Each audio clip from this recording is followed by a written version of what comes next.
इस वीडियो को देखने के बाद केमियोस्मोटिक हाइपोथेसिस में तुम्हारा सारा डाउट क्लियर हो जाएगा फोटोसिंथेसिस के अंदर। Hello everyone, I am sugar sir here. मैं तुम लोगों को ये वादा करता हूँ कि अगर इस वीडियो को तुम लोग बहुत अच्छे से देख लोगे तो केमियोस्मोटिक हाइपोथेसिस के अंदर एक भी क्वेश्चन तुम लोगों से मिस नहीं होगा, नीट या फिर क्लास 11 के अंदर। चलो जल्दी से लेक्चर को स्टार्ट करते हैं। इसके पहले मुझे ये बताना जरा कि तुम लोगों को प्रीवियस लेक्चर कैसा लगा है, इसका फीडबैक मुझे चाहिए। ओके, प्रीवियस लेक्चर्स कैसा लगा है, लेक्चर का नोट्स वगैरह और लेक्चर में कैसे ले रहा हूँ ये सब वगैरह तुम लोग बहुत अच्छे से समझ में आ रहा है कि नहीं आ रहा है, मुझे जरा बताना। नहीं तो मैं तुम लोगों को समझाने के लिए जो ऑप्टिमाइजेशन है उसको और बेहतर करूंगा। ओके, क्योंकि मैं चाहता हूं कि बेस्ट से बेस्ट कंटेंट यूट्यूब के ऊपर ही रहे, यूट्यूब के ऊपर ही रहे। क्योंकि अगर तुम लोग सीख गए एक बार अच्छे से पढ़ना तो मेरा पढ़ाना जायज या फिर अच्छा हो जाएगा, मेरा जीवन धन्य हो जाएगा। चलो, let us now try to understand how actually ATP is synthesized in the chloroplast। यानी कि क्लोरोप्लास्ट के अंदर ATP बनता कैसा है। हम लोगों ने तो ये देख लिया कि क्लोरोप्लास्ट के अंदर ATP बन रहा है, NADPH बन रहा है, PS1 PS2 में क्या रोल था मुझे जरा कमेंट में बताना, कल ही पढ़ा है हम लोगों ने। तो ATP क्लोरोप्लास्ट के अंदर बन रहा है, ये देखो। केमियोस्मोटिक हाइपोथेसिस हम लोगों को ये बोलता है कि ये मैकेनिज्म काम कैसे करता है, like the respiration in photosynthesis to ATP synthesis is linked to development of proton gradient across a membrane। यानी कि मेम्ब्रेन के अक्रॉस में एक प्रोटॉन का ग्रेडियंट या फिर एक प्रोटॉन का पंप जनरेट होगा। ये देखो, ये क्या है, थाइलाकॉइड का मेम्ब्रेन है। क्लोरोप्लास्ट के अंदर एक थाइलाकॉइड होता है ना, ऐसे ग्राना स्टैक में, और ये एक एक को क्या बोलते हैं, थाइलाकॉइड बोलते हैं। तो थाइलाकॉइड के मेम्ब्रेन के अंदर देखो, ये जो वाटर स्प्लिटिंग से जो H+ यहाँ से निकल रहा है, ये देखो वाटर का ऑक्सीडेशन हो गया। यानी कि वाटर का ऑक्सीडेशन होने का मतलब क्या है, H2O से O और H सेपरेट हो गया, तो ऑक्सीजन से हाइड्रोजन निकल गया वाटर से। इसका मतलब क्या है कि ये ऑक्सीडेशन हो गया। किसी भी चीज से अगर हाइड्रोजन निकल जाए तो उसको हम लोग क्या बोलते हैं कि उसका ऑक्सीडेशन हो रहा है। या फिर किसी भी चीज में अगर इलेक्ट्रॉन किसी भी चीज से निकल जाए तो क्या बोलते हैं, उसका ऑक्सीडेशन हो रहा है। या फिर किसी भी चीज में अगर ऑक्सीजन ऐड हो तो क्या बोलते हैं, ऑक्सीडेशन हो रहा है। यहाँ पे देखो हाइड्रोजन निकल गया, तो हाइड्रोजन का एक लार्ज अमाउंट ऑफ हाइड्रोजन का डेंसिटी यहाँ पे बढ़ गया और हाइड्रोजन का डेंसिटी यहाँ पे घट गया। तो यहाँ पे क्या होगा, प्रोटॉन, प्रोटॉन का मतलब क्या है, H+ आयन। तो H+ आयन यहाँ पे बढ़ गया, यहाँ पे H+ आयन घट गया। तो ग्रेडियंट फॉर्म हुआ कि यहाँ पे डेंसिटी ज्यादा है, यहाँ पे डेंसिटी कम है, तो इसका पंप यहाँ से यहाँ तक होगा। और अगर पंप करवाना है, इसी पंपिंग के एनर्जी को काम पे लगा के ADP को फॉस्फेट से कनेक्ट करके ATP बनाओगे। यानी कि ADP में, ADP का मतलब क्या होता है, ADP का मतलब क्या होता है, ADP इसका मतलब क्या होता है, अच्छे से देखो। ADP का मतलब होता है कि एडेनोसाइन नाम का एक मॉलिक्यूल है। तो एडेनोसाइन के अंदर अगर तुम एक फॉस्फेट जो कि इनऑर्गेनिक है, ठीक है, इसको अगर ऐड करोगे और जिसके अंदर already 2 inorganic phosphate already add है, तो इसको हम लोग बोलेंगे ADP, एडेनोसाइन डाइफॉस्फेट। देखो 2 फॉस्फेट ऐड है, इसको अगर ऐड करने जाओगे तो एडेनोसाइन थोड़ी एक्सेप्ट करेगा, तो बोलेंगे भाई मैं तो बिंदास हूँ, मुझे क्या चाहिए। उसको तुम लोग एनर्जी दोगे कि शक्ति दे के भाई तुझे करना ही करना है, नहीं तो तुझे मैं मार डालूंगा, शक्ति लगाओगे उसके ऊपर, तो ये बोलेगा ठीक है भाई मुझे मत मारो, मैं ATP जनरेट कर दूंगा। तो ये शक्ति, ये एनर्जी कहाँ से आएगा, ये प्रोटॉन के पंपिंग के लिए जो एनर्जी लग रहा है, प्रोटॉन के ग्रेडियंट को तुम लोग क्या कर रहे हो, बैलेंस कर रहे हो। यहाँ पे ज्यादा यहाँ पे कम, बैलेंस कर लिए, यानी कि इसका एनर्जी धीरे धीरे घट गया, ज्यादा से कम जा रहा है, प्रोटॉन जाता जा रहा है, प्रोटॉन जाता जा रहा है, इसके लिए उसका एनर्जी लग रहा है। इस एनर्जी को रास्ते में बांट लिया, क्या किया, इसी एनर्जी को ग्रैब करके इस एनर्जी में एडेनोसाइन में लगा दिया, कि बोला कि इसी एनर्जी से, सपोज कर लो कि एक रास्ते से यहाँ पे 5 सैनिक है, ठीक है, और यहाँ पे एक सैनिक है, यहाँ पे एक दीवार है। तो यहाँ से अगर तुम लोग सैनिक को पास करने जाओ, कि सपोज यहाँ पे 5 सैनिक है, यहाँ पे एक सैनिक है, तुम लोग क्या करोगे कि यहाँ से 2 इधर भेज दोगे, तो 2 अगर इधर आ जाता है तो 2 साइड में 3 बैलेंस हो गया। तो 2 सैनिक जब आएंगे उसके बगल में क्या करोगे तुम लोग, एक सैनिक को पकड़ के रख दिया और इसको यहाँ पे एक कैदी है, उसको थोड़ा सा मार पीट के सीधा करना है, तो उस सैनिक ने उसको सीधा करके फिर वो सैनिक चला गया ऐसे ऐसे धूकते धूकते, क्या एकदम मतलब वीक होके, कि भाई मेरा सारा एनर्जी तो उसको पीटने में ही चला गया। तो वही एनर्जी को जब कैद करके यहाँ पे लाया जाता है, तो एडेनोसाइन के साथ दो फॉस्फेट के साथ एक फॉस्फेट जुड़ जाता है। ऐसे ही करके स्टोरी वेज बना के तुमको याद रखना है अच्छे से। ओके ठीक है। दिस टाइम, अच्छा जो लोग मेरे गांधी बैच के स्टूडेंट्स देख रहे हो, उन लोगों के लिए बहुत अच्छा एक चीज मैं बता रहा हूँ कि हम लोगों का ऑनलाइन बैचेस लॉन्च हो चुका है। तुम लोग ऑनलाइन बैचेस के लिए भी अप्लाई कर सकते हो। और जो लोग अभी भी गांधी बैच में एनरोल्ड नहीं हो, इस प्रोसेस को फॉलो कर लो। 6289424918 इस नंबर पे तुम लोगों को ये अमाउंट पे करना है। 3 मंथ में तुम लोग चाहो तो डिवाइड करके पे कर सकते हो। 70% सिलेक्शन रेशियो का बैच है। पे करके यूपीआई से पे कर सकते हो, बैंक से पे कर सकते हो। और इस नंबर पे 8583099293 में, यहाँ पे 8583099293 इस नंबर पे स्क्रीनशॉट देना है। नीट का मोस्ट प्रीमियम बैच है जिसका सिलेक्शन रेशियो है 70%, जहाँ पे डॉक्टर्स और टीचर्स जो कि 6-7 साल से पढ़ा रहे हैं वो तुम लोगों को गाइड करेगा।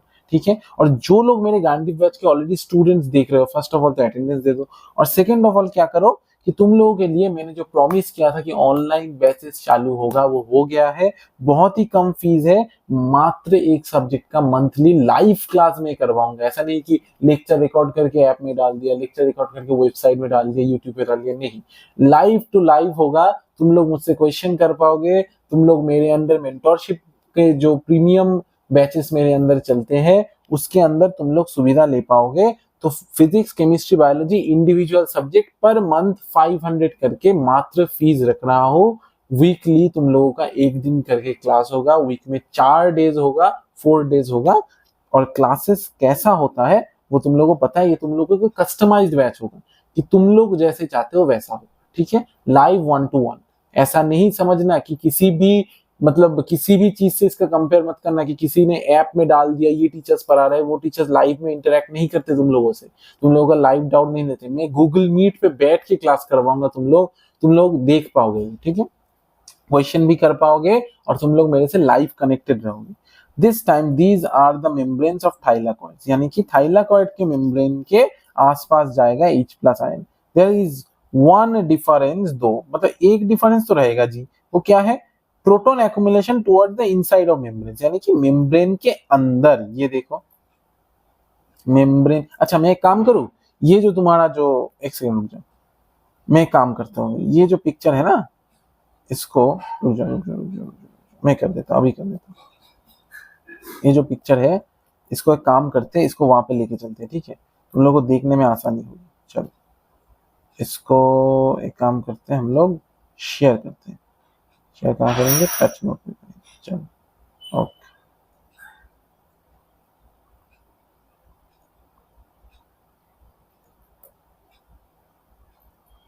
अच्छा अभी के लिए इसको हटा दो मेरे भाई, एक सेकेंड।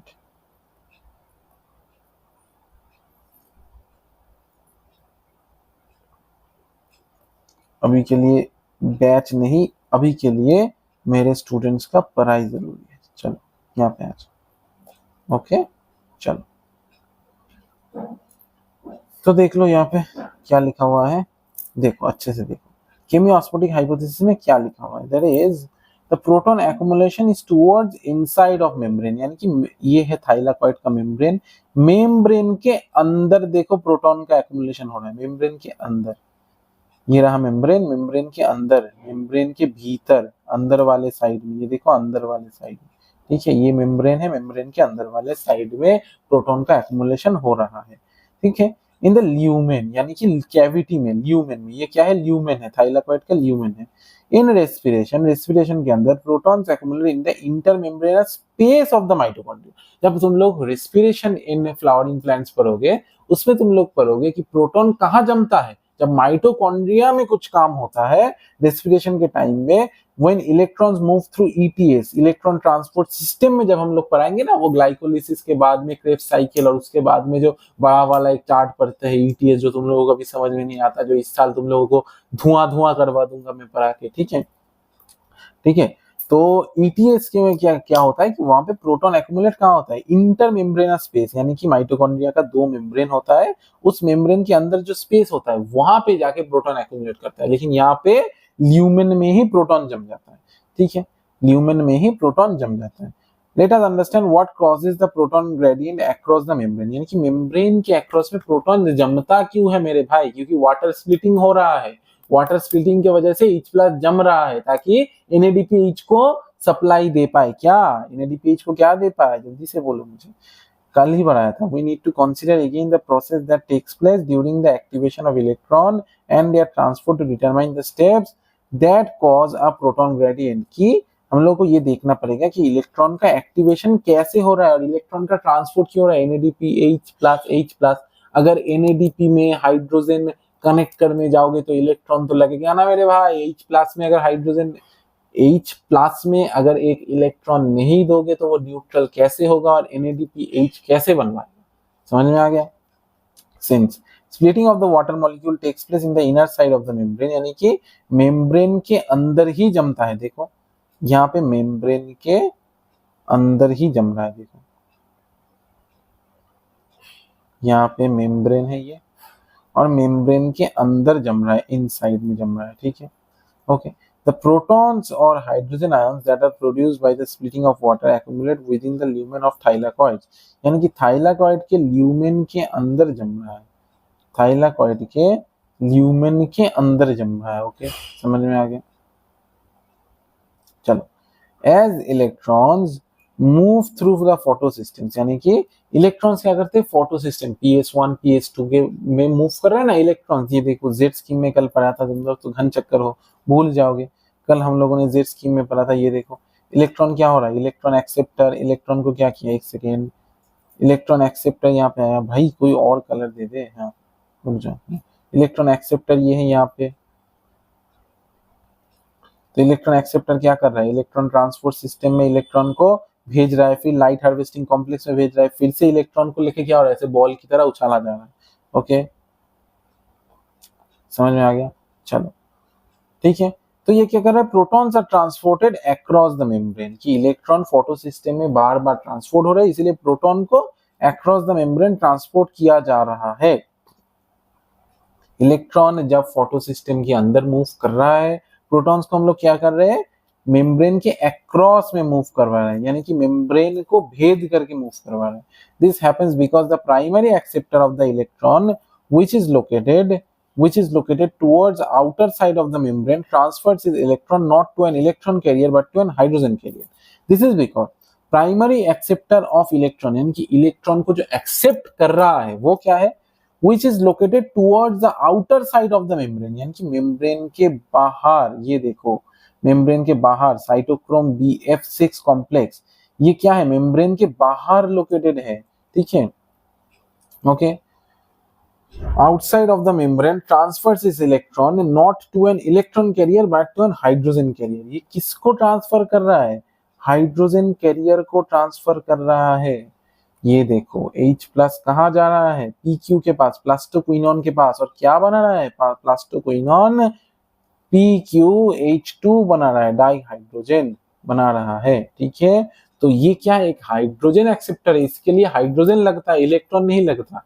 समझ में आया मेरी बात। ठीक है, अभी इससे कहा जाएगा प्लास्टोसायनिन में जाएगा, फिर ये कहा जाएगा फेरोडॉक्सिन कॉम्प्लेक्स में जाएगा, और फिर जाके NADP+ से हाइड्रोजन जुड़ेगा और एक इलेक्ट्रॉन भी जुड़ेगा और उसके साथ NADPH बनवाएगा। और इतना H+ क्यों फॉर्म हुआ है, ताकि इसका इलेक्ट्रॉन भी बाहर निकल सके। ठीक है, body is much smarter than you, इसको याद रखना। Hence this molecule removes a proton from the stroma while transporting an electron, यानी कि एक प्रोटॉन को स्ट्रोमा से अलग करेगा, एक प्रोटॉन को अलग कर लिया स्ट्रोमा से, और क्या किया, प्रोटॉन को अलग कर लिया from the stroma while transporting an electron, एक प्रोटॉन को स्ट्रोमा से अलग कर लिया और इसके इलेक्ट्रॉन को चुपके से चुरा लिया। ठीक है, समझ में आ गया। और इसी इलेक्ट्रॉन को क्या किया, साइटोक्रोम में भेज दिया। Okay, when this molecule passes on its electron to the electron carrier on the inner side of the membrane, देखो मेम्ब्रेन के इनर साइड में है, ये देखो ये कहाँ पे है, प्लास्टोसायनिन, ये कहाँ पे है, मेम्ब्रेन के इनर साइड में है, भीतर है, इनर साइड, इनर साइड, ठीक है, इनर साइड में है। ओके, समझ में आ गया। The proton is released into the inner side of the lumen, यानी कि ये मेम्ब्रेन के अंदर इलेक्ट्रॉन को भेज रहा है, ल्यूमेन के अंदर H प्लस को भेज दिया। समझ में आ गया? क्यों? ताकि वो ग्रेडियंट फॉर्म हो सके और H प्लस अंदर से बाहर जाएगा तो वो एनर्जी को छीन के ADP और PI को ऐड करवा के ATP बनवा देगा। Okay, the NADP reductase enzyme is located on the stroma side, यानी कि NADP रिडक्टेज स्ट्रोमा साइड, ये है स्ट्रोमा साइड, ये है स्ट्रोमा साइड। थाइलाकॉइड कहाँ पे होता है? स्ट्रोमा के, थाइलाकॉइड के आसपास क्या होगा? स्ट्रोमा होगा, तो ये है स्ट्रोमा साइड। और ये है थाइलाकॉइड का ल्यूमेन, यानी कि थाइलाकॉइड के अंदर जो वॉइड स्पेस है वो, ठीक है। तो ये है स्ट्रोमा साइड, ये क्या है? स्ट्रोमा साइड, स्ट्रोमा साइड यानी कि पानी वाला रीजन, जहाँ पे पानी और साइटोप्लाज्म ज्यादा होगा। तो इसमें क्या है? NADP रिडक्टेज, यानी कि NADP निकोटानामाइड, एडेनोसाइन डाइन्यूक्लियोटाइड फॉस्फेट को रिडक्शन करवाएगा, यानी कि उसके अंदर हाइड्रोजन ऐड करवाएगा। और हाइड्रोजन ऐड करवाने वाले को क्या बोलते हैं? NADP reductase. तुम्हारे ऊपर जो चोरी करेगा तो उसको क्या बोलेंगे? तुम्हारे घर पे किया गया चोर, तुम्हारे घर पे, मतलब जो चोर चोरी करता है उसको क्या बोले? तुम्हारे घर का चोर बोलेंगे ना। तो NADP के अंदर जो H प्लस ऐड करवाएगा तो उसको क्या बोलेंगे? NADP को रिडक्शन करवा रहा है, यानी कि NADPH बनवा रहा है, तो NADP रिडक्टेज। समझ में आ गया मेरी बात? चलो जल्दी से देखो, चलो। along with electrons that come from the acceptor of electrons of PS1, यानी कि जब PS1 से आता है, ठीक है, protons are necessarily for the reduction of NADP plus to NADPH plus H plus, यानी कि एक सेकंड, रात के 3 बजे सो रहा हो, तुम लोगों के लिए काम कर रहा हो, अभी बहुत कुछ चल रहा है काम, ठीक है, इसीलिए थोड़ा सा सिर में दर्द है, सारा दिन रेस्ट नहीं मिलता है। चलो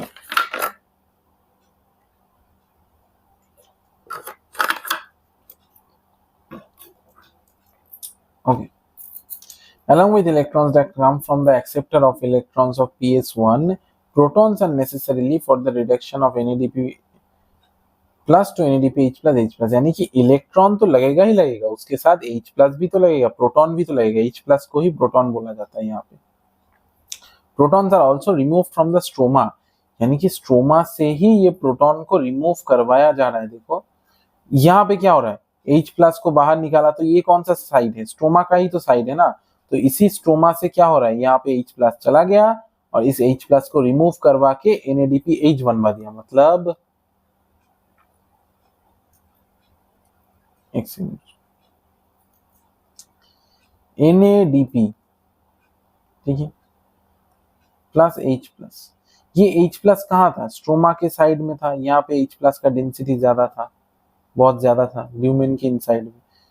तो ये क्या, कौन सा साइड है? स्ट्रोमा का साइड है, ठीक है। तो इसी स्ट्रोमा के साइड से इसको लेके रिमूव करवा के NADPH प्लस H प्लस बनवाया जाता है, ठीक है।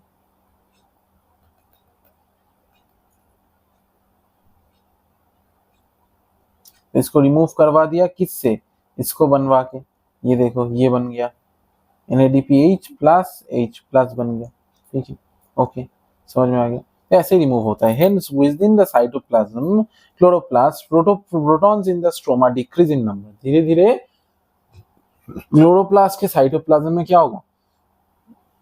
मतलब स्ट्रोमा में प्रोटॉन्स धीरे धीरे डिक्रीज होगा। क्यों? NADP से NADPH बन रहा है इन number, while in the lumen there is accumulation of proton, यानी कि स्ट्रोमा में धीरे धीरे H प्लस घट रहा है। क्यों? NADP से NADPH बन रहा है, स्ट्रोमा में H प्लस को लिया, NADP के अंदर डाल दिया, और ल्यूमेन में क्या हो रहा है? H प्लस बढ़ रहा है।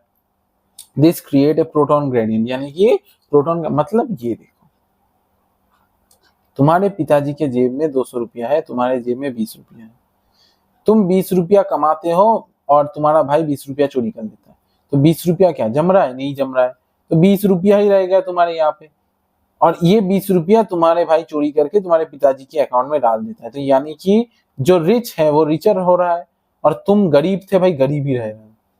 क्यों? तुम जमा ही नहीं रहे, ठीक है। समझ में आ गया? तो यही हो रहा है। ये ल्यूमेन के अंदर H प्लस है तो ये बढ़ता ही जा रहा है, ओके। और ये ल्यूमेन के बाहर H प्लस है, ये भाई NADP क्या कर रहा है? इसको NADP खुद ग्रैब करके NADPH बना रहा है, ठीक है। मतलब जहां पे H प्लस की कमी है वहीं से ही H प्लस जा रहा है, ठीक है। Across the thylakoid membrane as well as measurable decrease in pH in the lumen, यानी कि क्या हो रहा है, this creates a proton gradient across the thylakoid membrane, यानी कि थाइलाकॉइड मेम्ब्रेन के अक्रॉस में, थाइलाकॉइड के ल्यूमेन थाइलाकॉइड के इनसाइड और उस मेम्ब्रेन के अक्रॉस में प्रोटॉन जा रहा है, एक प्रोटॉन पंप क्रिएट हो रहा है, as well as a measurable decrease in pH in the lumen, यानी कि H प्लस तो मूव कर गया, H प्लस तो ल्यूमेन से मूव कर रहा है, तो ल्यूमेन का क्या हो रहा है, H प्लस घट रहा है, तो H प्लस घट रहा है का मतलब क्या है, पोटेंशियल ऑफ हाइड्रोजन ड्रॉप हो रहा है। पीएच का मतलब क्या होता है, पोटेंशियल ऑफ हाइड्रोजन, यानी कि हाइड्रोजन का क्षमता, तो ज्यादा हाइड्रोजन होगा तो हाइड्रोजन का क्षमता क्या होगा, ज्यादा होगा। अभी यहां से हाइड्रोजन मेम्ब्रेन के अक्रॉस में मूव कर गया, यानी कि हाइड्रोजन का नंबर घट गया, हाइड्रोजन का नंबर घट गया, मूव कर गया तो घट गया हाइड्रोजन का नंबर, यानी कि पीएच क्या हो गया, ड्रॉप हो गया, इसलिए पीएच डिक्रीज हो रहा है, यानी कि एसिडिक हो रहा है। पीएच जितना डिक्रीज होगा उतना एसिडिक होगा, यानी कि ल्यूमेन कैसा होता है, एसिडिक होता है थाइलाकॉइड का, ठीक है। Why are we so interested in the proton gradient? This gradient is important because it is the breakdown of this gradient that leads to the synthesis of ATP. यानी कि अगर इस gradient का breakdown ना करवाओ, अगर H plus को ना move करवाओ तो वो शक्ति कहाँ से आएगा और ATP बनेगा कहाँ से, गोल तो वही है कि ATP बनाओ, ठीक है। The gradient is broken down due to the movement of protons across the membrane in the stroma through the transmembrane channel of the CF naught of the ATP synthetase। एक सेकंड में जरा पानी P.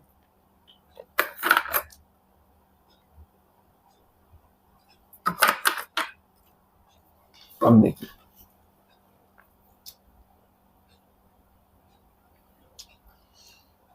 क्या बोल रहे हैं यहाँ पे बोल रहे हैं कि the gradient is broken down due to the movement of protons across the membrane to the stroma through the transmembrane channel of CF nought particle. ये देखो यहाँ पे एक पार्टिकल होता है ऐसे, इसको बोलते हैं CF नॉट, CF नॉट। इसी पार्टिकल के थ्रू में H प्लस का मूवमेंट हो रहा है और यहाँ पे क्या है, ATP सिंथेटेज। सिंथेटेज का मतलब क्या होता है, सिंथेसिस करना, यानी कि बनाना, ATP synthase, ATP synthase. Synthase का मतलब क्या होता है, सिंथेसिस करना यानी कि बनाना, तो ADP प्लस इनऑर्गेनिक फॉस्फेट से ATP बनवाएगा यही पार्टिकल, ओके, यही फैक्ट्री।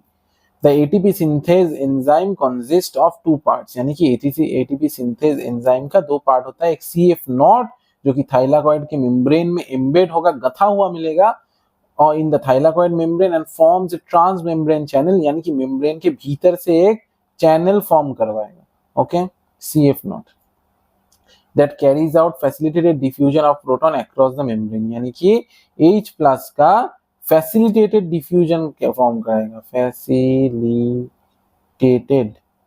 डिफ्यूजन, इसको यहां से यहां तक लाएगा। फैसिलिटेटेड डिफ्यूजन का मतलब क्या है, ये प्रोटीन से बना हुआ एक चीज है जो कि डिफ्यूजन को फैसिलिटेट करेगा। फैसिलिटेट करने का मतलब क्या है कि मतलब जब काम पे लगेगा तभी उसको करवाओ और कुछ नहीं, जब काम पे लगेगा तभी उसको करवाओ बस, और कभी मत करवाओ, ठीक है, ओके। और इसका मतलब क्या है, फैसिलिटेट का मतलब क्या है कि एक स्ट्रक्चर होगा प्रोटीन का बना हुआ, वो काम करवाएगा, वही डिफ्यूजन करवाएगा, कोई एनर्जी नहीं लगेगा इसके लिए, ठीक है। ये एक मतलब पैसिव ट्रांसपोर्ट है, एक्टिव ट्रांसपोर्ट नहीं है। The other portion is called CF1। Other portion में क्या बोलेंगे, CF1 जो प्रोट्रूड करता है on the outer side of the thylakoid membrane and on the side that faces the stroma, यानी कि जहां पे स्ट्रोमा फेस करता है, ये स्ट्रोमा है, इस स्ट्रोमा का फेस करने का साइड में देखो CF1 है। समझ में आ गया, चलो। The breakdown of the gradient provides enough energy to cause conformational change in the CF1 particle in the ATP synthase, which makes the enzyme synthesize several molecules of energy packed ATP, यानी कि इसी gradient के breakdown से CF1 particle का एक change आता है, CF1 particle में एक चेंज आएगा जिसके वजह से क्या होगा, जिसके वजह से ये एंजाइम एटीपी बनवाएगा, यानी कि भाई H+ को पास करवा दिया, CF1 पार्टिकल में चेंज आ गया, एटीपी ने कंफर्म किया, अच्छा H+ आया, उसका शक्ति पकड़ो और क्या बनाओ, एटीपी बना दो। ठीक है। केमियोस्मोसिस रिक्वायर्स ए मेम्ब्रेन, यानी कि मेम्ब्रेन चाहिए होता है इस केमिकल को ऑस्मोसिस करवाने के लिए, यानी कि एक जगह से और एक जगह में पास करवाने के लिए। एक प्रोटॉन पंप चाहिए होता है, H+ का पंप चाहिए होगा, एंड प्रोटॉन ग्रेडियंट चाहिए होता है कि यहाँ पे H+ ज्यादा, यहाँ पे H+ कम, तो ज्यादा से कम तक मूवमेंट करने का एक जरिया, एंड एटीपी सिंथेस चाहिए कि एटीपी को बनाने वाला एक enzyme. Energy is used to pump protons across a membrane, यानी कि प्रोटॉन को पंप करवाने के लिए एनर्जी तो लगेगा। क्यों, कहाँ लग गया है प्रोटॉन को पंप करवाने के लिए, कहाँ लग गया बोलो, वो जो प्रोटॉन आ रहा था वहां से पकड़ के एनर्जी लिया, वही एनर्जी। ठीक है। तो क्रिएट ए ग्रेडियंट और ए हाई कॉन्सेंट्रेशन ऑफ प्रोटॉन्स। अभी देखो क्या बोल रहे हैं, देखो अच्छे से, H+ यहाँ पे ज्यादा है अभी के लिए। अगर सभी H+ को पकड़ के, अगर सभी H+ को पकड़ के यहाँ पे लाओगे तो ये ग्रेडियंट ब्रेक डाउन हो जाएगा ना, यहाँ पे घट गया, यहाँ पे ज्यादा हो गया, अभी यहाँ से यहाँ तक मूव करने लगा।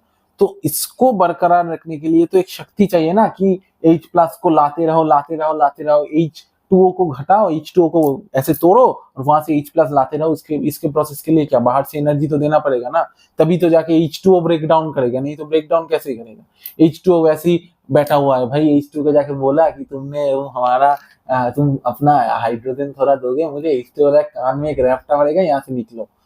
तो तुम्हें H2O के कान में एक रैप्टा मारना है कि बोलना है कि अपना H+ जल्दी इधर दे।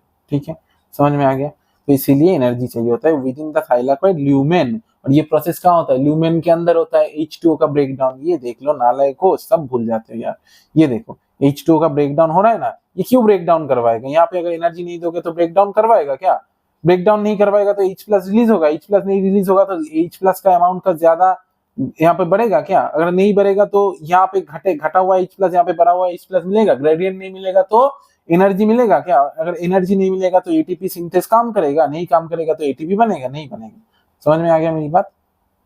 तो ATP synthase as a channel that allows diffusion of the proton back across the membrane, यानी कि एटीपी सिंथेस के अंदर एक चैनल है जो कि प्रोटॉन को अक्रॉस द मेम्ब्रेन में बैक करने में हेल्प करता है। This releases enough energy to active ATP synthase, यानी कि यहाँ से यहाँ तक आने में हेल्प करता है एटीपी सिंथेस के अंदर। ठीक है, ठीक है, समझ में आ गया। एक स्टूडेंट ने अभी कॉल किया था, इसके क्लास के बाद उसको पकड़ना है, मेंटरशिप स्टूडेंट था। चलो जल्दी से क्लास को पॉज करते हैं। तो एटीपी सिंथेस यहाँ से यहाँ तक आने में हेल्प करेगा। समझ में आया कि नहीं आया मुझे बताओ जरा, माइक को मैं जरा चेक कर लूँ। हाँ, माइक भी ठीक ही है। चलो, तो एटीपी सिंथेस इसी काम करेगा कि H+ को यहाँ से यहाँ तक आने के हेल्प करेगा, तो ये एनर्जी लेगा और क्या करेगा, एनर्जी लेके एटीपी बनवाएगा। तो along with NADPH produced by the movement of electrons, यानी कि NADPH को क्या करेगा, मूवमेंट्स ऑफ इलेक्ट्रॉन्स, इलेक्ट्रॉन का मूवमेंट अगर नहीं दोगे तो NADP पे H+ कैसे लगेगा, H+ में तो इलेक्ट्रॉन चाहिए तभी तो जाके हाइड्रोजन बनेगा, और NADPH बनवाएगा, नहीं तो NADPH+ बन के बैठे रहोगे। ठीक है, समझ में आ गया। The ATP will be used immediately in the biosynthetic reaction, यानी कि NADPH को मूव करवाने के लिए तो ATP लगेगा ही। NADPH produced by the movement of electrons, the ATP will be used immediately, यानी कि immediately biosynthetic किसी भी रिएक्शन में ये एटीपी लग जाएगा। In the stroma responsible for fixing of CO2 and synthesis of sugar, यानी कि CO2 से शुगर बनवाएगा। CO2 और H2O ऐड करके क्या बनता है, CO2 में क्या होता है, कार्बन और ऑक्सीजन। ठीक है, और H2O में क्या होता है, हाइड्रोजन और ऑक्सीजन, कार्बोहाइड्रेट। शुगर क्या है, कार्बोहाइड्रेट है, तो वो बनवाने के लिए एटीपी चाहिए होगा। तो इतना तक था class. I am sugar sir यार, साइनिंग ऑफ। मिलता हूं तुम लोगों से अगले क्लास में। और मेंटरशिप के लिए जो चाहते हो वो जरूर चेकआउट करना। ऑनलाइन लेक्चर्स, ऑनलाइन टीचिंग अगर चाहिए मुझसे तो जरूर चेकआउट करना। Signing off.